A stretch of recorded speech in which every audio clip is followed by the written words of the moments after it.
Proclamação do Evangelho de Jesus Cristo segundo João. Glória a vós, Senhor. Naquele tempo, a multidão perguntou a Jesus: Que sinal realizas para que possamos ver e crer em ti? Que obra fazes? Nossos pais comeram maná no deserto, como está na Escritura: pão do céu deu-lhes a comer. Jesus respondeu: em verdade vos digo, não foi Moisés quem vos deu o pão que veio do céu, é meu Pai que vos dá o verdadeiro pão do céu. Pois o pão de Deus é aquele que desce do céu e dá vida ao mundo. Então pediram: Senhor, dá-nos sempre desse pão. Jesus lhes disse: Eu sou o pão da vida. Quem vem a mim não terá mais fome, e quem crê em mim nunca mais terá sede. Palavra da salvação. Glória a vós, Senhor.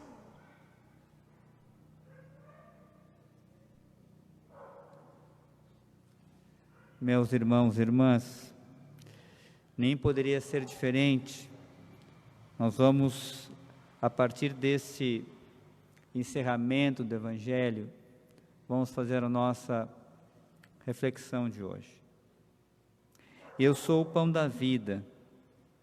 Quem vem a mim não terá mais fome, e quem crê em mim nunca mais terá sede. Como nós podemos entender isso, meu irmão e minha irmã? Então, Jesus é o pão que desce do céu e dá vida ao mundo. Então, que sede, que fome que Jesus vem saciar.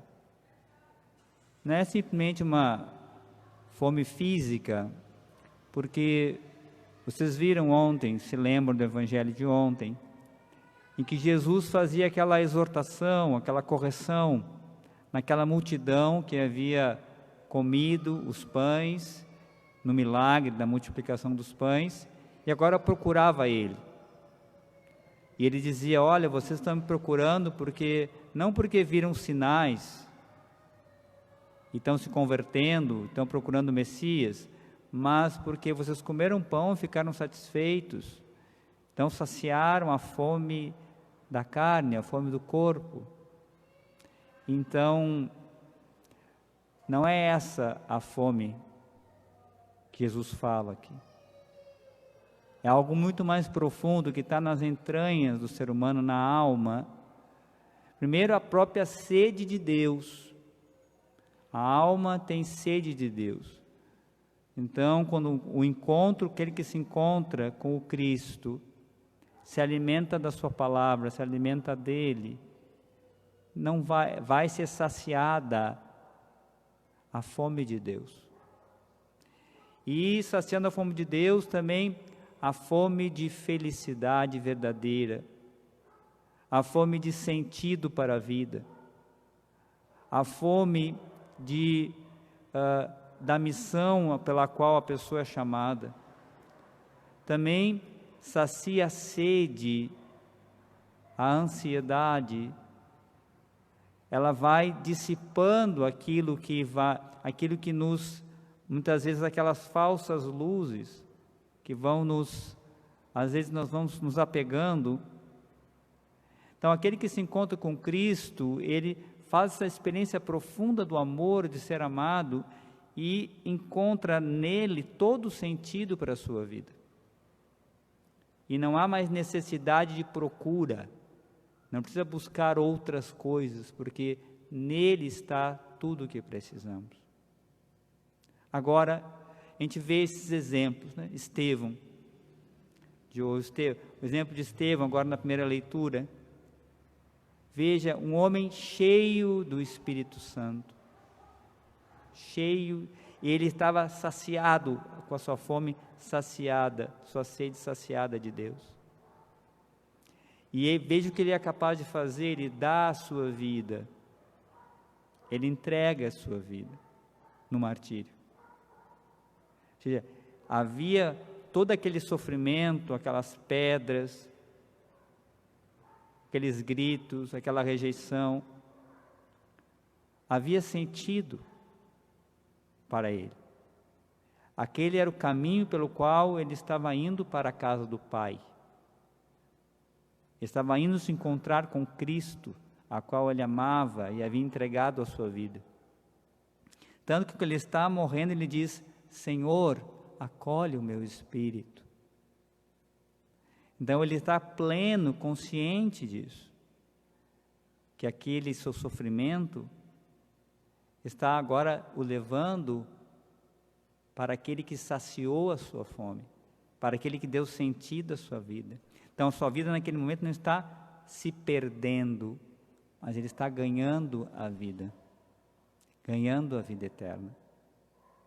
Hoje também temos um outro mártir, um padre marista, chamado Pedro Chanel, que era francês, era pároco na França, mas decidiu entrar nos maristas e foi para a missão, quis ir lá para o lado da Oceania, num lugar onde ninguém havia evangelizado, ilha de Futuna, índios, selva, e ele começou lá a evangelizar aqueles índios. Conta na história dele que passou 1 ano e meio e conseguiu batizar 20 pessoas. Diz que passava o dia inteiro trabalhando e era um homem cordial, um homem de doação, um homem, mesmo com os inimigos dele, com aqueles que perseguiam, ele os amava. Por quê? Porque nele estava saciada toda a sede, toda a fome de amor. Ele amava, ele estava com o amor de Cristo o impelia a fazer aquilo. Porque não era apenas uma questão de uma lógica humana, porque era muito mais fácil ele estar numa cidade, mas o amor de Cristo o impeliu para a missão e ele foi. E depois ele é martirizado por essas pessoas. O que acontece? Esse amor derramado gerou uma grande obra de evangelização naquela área. E assim é na vida dos santos. Hoje também São Luís Grignon de Montfort, apóstolo de Maria, um homem nem cheio, saciado da sua fome de Deus. Então, meu irmão e minha irmã, nesse tempo que vivemos agora, você sente saudade, não é verdade? Saudade do pão do céu, não é verdade? Mas saiba que Jesus, de uma forma especial, Ele está indo. Faça bem essa comunhão espiritual. Aproveite bem esse tempo. Cresça espiritualmente, cresça como cristão. Faça bem a sua comunhão espiritual e vá aproveite para colocar Jesus no centro da sua vida. No centro. Para que de fato Ele seja aquele a qual você constrói o alicerce da sua vida. Constrói a casa, o edifício. Vamos realmente, a cada comunhão espiritual, vamos de fato buscar um aprofundamento desse encontro pessoal com Cristo, que é o pão da vida.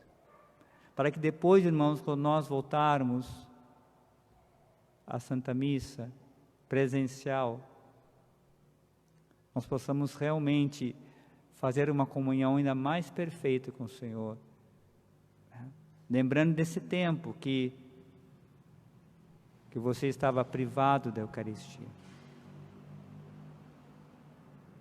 E com certeza, agora que cresça a conversão, que cresça o amor a Jesus, que cresça cada vez mais a busca da santidade. Que o Senhor Jesus inflame o nosso coração, cada vez mais de amor, saciando cada vez mais essa sede e essa fome. Para que a gente possa também ser um instrumento dele para levar o seu amor a outros que estão com fome e com sede.